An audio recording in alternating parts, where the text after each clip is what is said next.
আমার ভাইরাম, আল্লাহ পাক রব্বুল আলামিন কোন বান্দাদেরকে যদি ভালোবাসতে চান, তার ভালোবাসার জন্য দুনিয়ার জমিনে কোনো ক্ষমতার দরকার নাই, চেহারা সুন্দরের দরকার নাই, চেয়ারের দরকার নাই। আল্লাহ পাকের কাছে সবচাইতে মুত্তাকি ব্যক্তির ভালোবাসা আল্লাহর কাছে সবচাইতে প্রিয়। কোরআন বলছে, ইন্না আকরামাকুম ইনদাল্লাহি আতকাকুম ইন্নাল্লাহা আলিমুন খবীর। তোমাদের ভিতরে ওই ব্যক্তি আল্লাহর নিকট অধিক মর্যাদা সম্পন্ন, যে অধিক মুত্তাকি হবে। আল্লাহ সব কিছু জানেন, সব কিছুর বিষয়ে খবর রাখেন। আমার ভাইরা, তাহলে আল্লাহর কাছে অধিক দামি হওয়ার জন্য যেই জিনিসটা সব থেকে বেশি প্রয়োজন সেটা হলো মুত্তাকি। যদি আপনি মুত্তাকি হতে পারেন, আল্লাহ তাআলার কাছে আপনার সম্মান মর্যাদা অনেক বেশি। আমরা মনে করি এমপি মন্ত্রী হলেই মনে হয় আল্লাহর কাছে সম্মান বেশি। আমরা মনে করি দুনিয়ার জমিনে ভালো চেয়ারে বসতে পারলেই মনে হয় সম্মান বেশি, টাকা পয়সা হলেই সম্মান বেশি, চেহারা সুন্দর হলেই মনে করি সম্মান বেশি। যদি এইগুলো দিয়ে আল্লাহর কাছে সম্মান পাওয়া যেত, তাহলে দুনিয়ার জমিনে আল্লাহ পাক রব্বুল আলামিন বেলালে হাবশিকে এত মর্যাদা দিত না। কেমন মর্যাদা দিয়েছে হযরতে বেলাল। দেখতে কালো বর্ণ বিশিষ্ট, তার চেহারাটা ছিল কালো, ঠোঁটটা ছিল ঝোলা, ঝুলন্ত ঠোঁট। এখন বর্তমানে বিশ্বের মধ্যে এমন একজন ব্যক্তিকে পাওয়া যাবে না, হযরতে বেলালের মতো চেহারা কালো বর্ণ বিশিষ্ট লোক পাওয়া যাবে না। জিহ্বাটা ছিল ছোট, কথা বলতো, সিনকে শিন বলতো, শিনকে সিন বলতো, উচ্চারণ করতে পারতো না। আমার ভাইরা, আল্লাহর দরবারে হযরতে বেলালের সম্মানটা এত বড়, এত বড়, আল্লাহ পাক রব্বুল আলামিন কিয়ামত পর্যন্ত বেলালের কথাটা ইতিহাসের পাতায় কোট করে দিয়েছে। যেই মসজিদে নববীর মুয়াজ্জিন ছিল হযরতে বেলাল, সমস্ত সাহাবায়ে কেরাম নবীজি সাল্লাল্লাহু আলাইহি ওয়াসাল্লামের কাছে অবজেকশন দিল, ইয়া রাসূলুল্লাহ, ইয়া হাবিবাল্লাহ, বেলাল দেখতে ভালো দেখা যায় না, বেলালের চেহারাটা তেমন ভালো না, উচ্চারণ করতে পারে না, আজানের মধ্যে আশহাদুর জায়গায় আসহাদু বলে, উচ্চারণের সমস্যা হয়। বেলালকে আমরা চাই না মসজিদের মুয়াজ্জিন হিসেবে বেলালকে বাদ দেওয়া হোক। আমার ভাইরা, নবীজি চিন্তা করলেন বেলালের সঙ্গে আল্লাহ পাকের কতটা সম্পর্ক, না না, বেলালকে বাদ দেওয়া যাবে না। কিন্তু সাহাবায়ে কেরাম যেহেতু আন্দোলন শুরু করেছে, বেলালকে বাদ না দিয়ে কি করবে? ঈশার নামাজটা জামাতের সঙ্গে আদায় করে নবীজি ডেকে বললেন, বেলাল রে, আগামীকালকে ফজরের নামাজ থেকে তোমার আর আসার দরকার নাই। সাহাবায়ে কেরাম তোমার নামে কমপ্লেন দেয়, একদিন, 2 দিন, 3 দিন, কতদিন সহ্য করব? না বেলাল না, আগামীকালকে ফজরের নামাজ থেকে আজান দিবে না, নতুন মুয়াজ্জিন নিয়োগ দেওয়া হবে।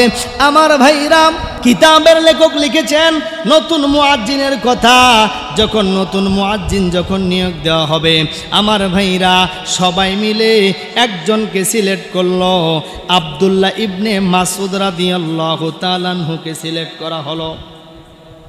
নবীজি বললেন, নতুন মুয়াজ্জিন নিয়োগ দেওয়া হলো আব্দুল্লাহ ইবনে মাসউদ। ঈশার নামাজটা জামাতের সঙ্গে আদায় করে বেলালকে নবী বললেন, বেলাল রে, ফজরের নামাজের আজান দেওয়ার জন্য তোমার আসার দরকার নাই। বেলালের চেহারাটা ছিল কালো বর্ণ। আপনাদেরকে বুঝাইতে চাচ্ছি, আল্লাহ তাআলা যদি কোনো ব্যক্তিকে সম্মানিত করে, চেহারার দরকার নাই, ক্ষমতার দরকার নাই।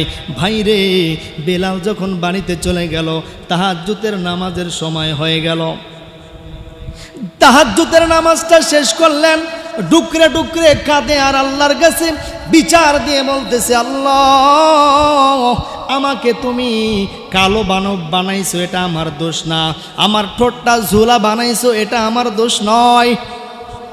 আমি শিন বলতে যাইয়া সিন বলি, এটাও আমার দোষ নয়। আল্লাহ তুমি আমাকে সৃষ্টি করেছ, যদি দোষ হতে হয় তোমার হওয়া লাগবে, আমার তো কোনো দোষ নাই আল্লাহ। কিন্তু আজকে কেন আমাকে মসজিদ থেকে আমাকে মুয়াজ্জিনের দায়িত্ব বাদ দেওয়া হলো? বিচার দিয়েছেন আল্লাহর কাছে। কার কাছে? আল্লাহ তাআলার কাছে বিচার দিলেন। আল্লাহ পাক রব্বুল আলামিন বিচারটা শুনলেন। আমার ভাইরা, ফজরের সময় হলো, আজান শুরু হয়ে গেল। মসজিদের নতুন মুয়াজ্জিন আব্দুল্লাহ ইবনে মাসউদ রাদিয়াল্লাহু তাআলা আনহু আজান দিলেন সুমধুর কণ্ঠে। আজান দেওয়া হয়ে গেল। সমস্ত মুসল্লিগুলো সুবহে সাদিকের অপেক্ষায় আছে। যখন সুবহে সাদিক হবে, সবাই নামাজের মধ্যে চলে আসবে। আমার ভাইরা, সুন্দর সুললিত কণ্ঠে আব্দুল্লাহ ইবনে মাসউদ আজান দেওয়া শুরু করলো। আল্লাহু আকবার, আল্লাহু আকবার,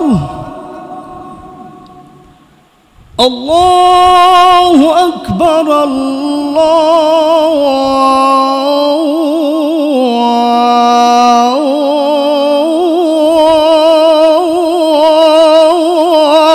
আকবার। আশহাদু আল্লা ইলাহা ইল্লাল্লাহ,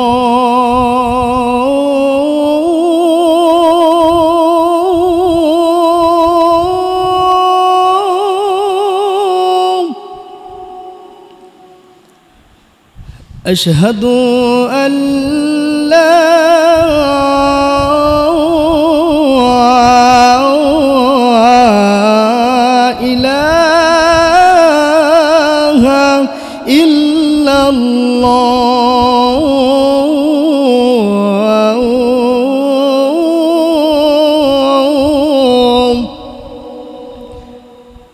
এটা আমাদের বাংলাদেশি আজান। যখন দেখবেন কারি ওবায়দুল্লাহ সাহেব কি সুন্দর গলাটাকে কাঁপায়া কাঁপায়া এরকম সুন্দর করে বলে, হাইয়া আলাস সালাহ,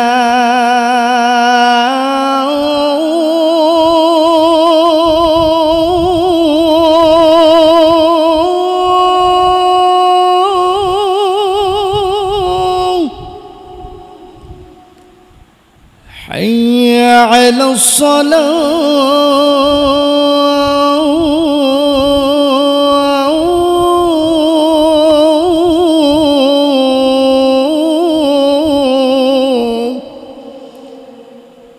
ভাইরা। এবার অনেকে বলেন যেটা মক্কা মদিনার আজান।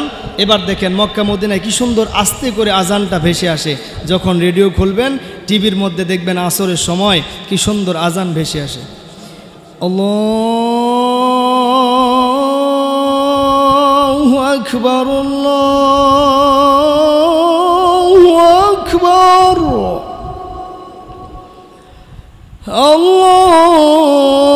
আল্লাহু আকবার,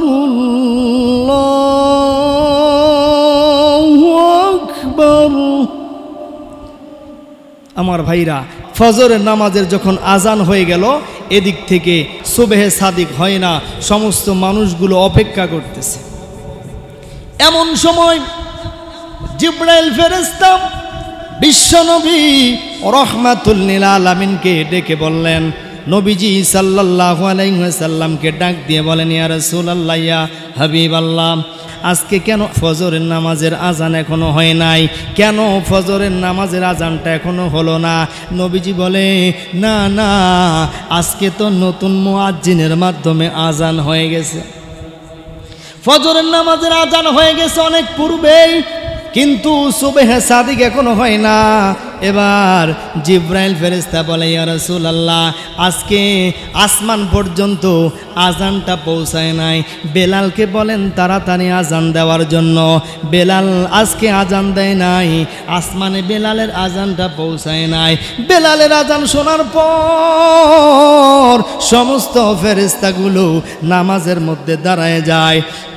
ইয়া রাসূলুল্লাহ, ইয়া হাবিবাল্লাহ, কিন্তু আজকে আজানটা না পৌঁছানোর কারণে কোনো ফেরেশতাগুলো নামাজ পড়তে চাচ্ছে না, নামাজ পড়তে পারতেছে না। কিছুক্ষণ পরে আল্লাহ পাক রব্বুল আলামিন ওয়ার্ডার নাজিল করলো, জিবরাইল ফেরেশতাকে জানায় দিলেন, রে জিবরাইল যাও, দাও, আমার নবীকে জানায় দাও নতুন মুয়াজ্জিন নয়।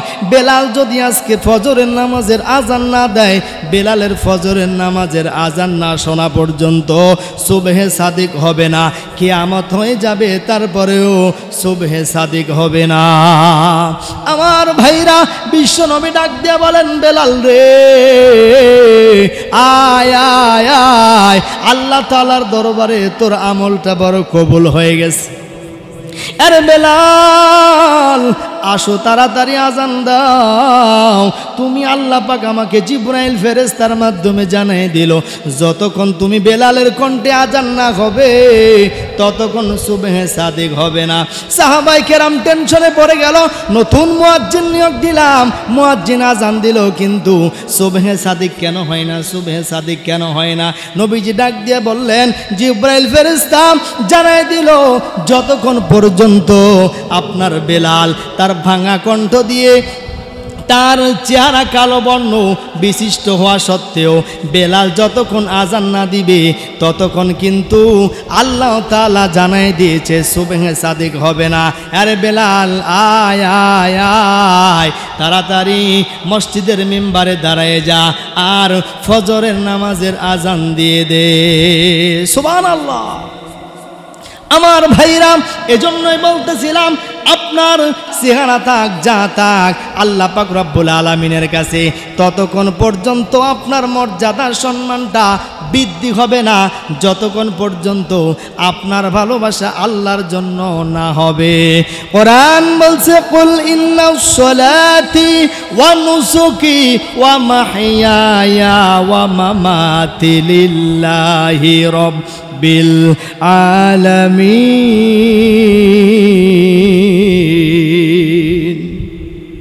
আমার জীবন, আমার মরণ, আমার বন্দেগি, ইয়া ইলাহি